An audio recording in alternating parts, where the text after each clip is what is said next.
Hey guys, it's the Flip Coach, and I'm back for another episode here in beautiful Wellington, Florida at our 149 Forrester Court project. Now, they have delivered everything for the roof to get installed. This is the first process when we're getting a new roof put on. So you can see here, this is the underlayment. And really what that means is that when you look at a roof and you see barrel tile or you see shingle, those are mostly aesthetics. They do help protect the roof to a certain degree. But once the underlayment is on, your roof is now waterproof. So the first thing that they'll have to do is take off the old material. And you can see on the roof how old this roof is.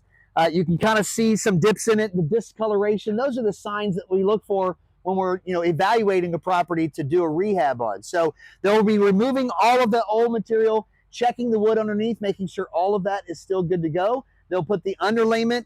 They'll get that inspection done to show that the inspectors that everything has been done correctly, and then they'll be able to continue to put the shingles on, and then that way they'll complete the roof and complete the permit. And also, we always put the permit on the outside of the house. You want to make sure that you're showing everybody that if you are permitting things, that you want to have everybody be able to see that, especially if the city drives past and they see all the material for the roof. We want them to also see the permit too. So we've now made some major changes on the inside of the house, so come check it out.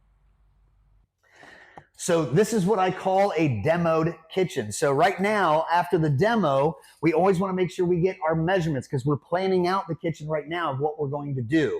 So obviously we have demoed everything out. We keep the electrical and things exposed because we're going to have to move some things around depending upon where we're putting everything.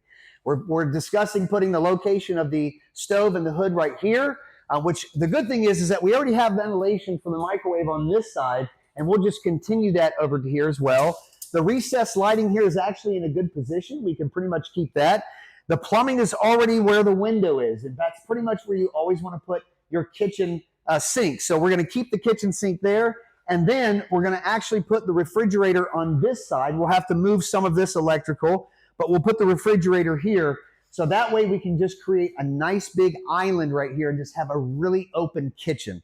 That was one of the things that we really liked about this house when we were looking at this house. And then also, you guys remember, right here in the middle of this living room was this giant fireplace and the pit that we found underneath.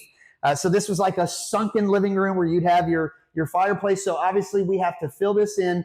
There's plumbing here for a wet bar, but it wouldn't make sense to put a wet bar in the middle of this room. So we're going to close that out, and then we'll just close the floor up, and obviously have this all leveled out so that we put our new flooring in. And you can also see here we've ripped everything out that was not load bearing. We had an engineer do a report for us and check the microfilm for when the house was built, and so we made sure it wasn't load bearing. There is an extra hole in the roof where the chimney had to go, but our roofing company will close all that up. Obviously it's all permitted as well. So when that gets done, once we're completed with everything and we've moved the electrical, we'll be able to close up the ceiling. And then we also discussed, these beams right here.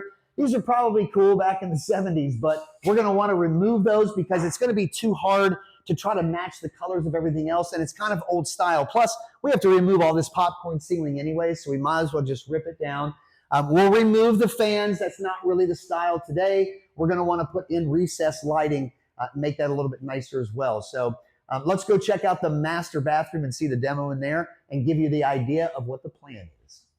So one of the things we do when we do our demo is we want to, collect everything, but obviously we want to, take all of this out at one time. So when you demo your bathrooms, since we've already demoed the flooring here in the master bathroom or master bedroom, then we just kind of move everything over to here so that way we can kind of get this all collected. And when we get the dumpster, we'll go ahead and get that filled up, and we'll be removing all of the debris on the inside of the house. Now, if you guys remember that master bathroom shower, it did have that step down and it has that sliding glass door behind it. So you can see that we've chipped out a lot of the tile and everything that's in there.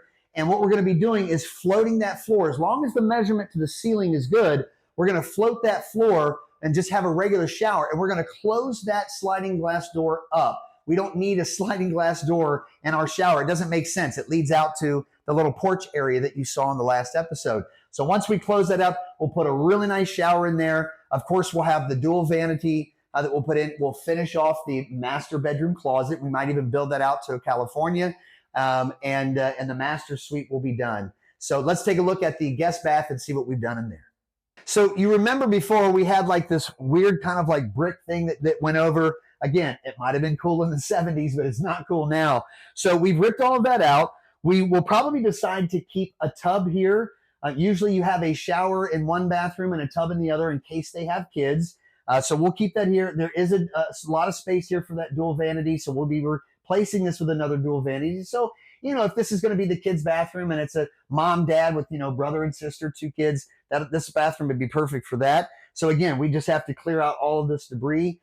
It always looks like, you know, more of a mess, but once we get everything cleaned out, the other nice thing is that by doing our demo this way, we've been able to open up all of the walls and we can check and make sure the plumbing is all good before we close everything up. What you don't want to do is close everything up without making sure you don't have any type of leaks, because if you do, you're going to have to undo everything.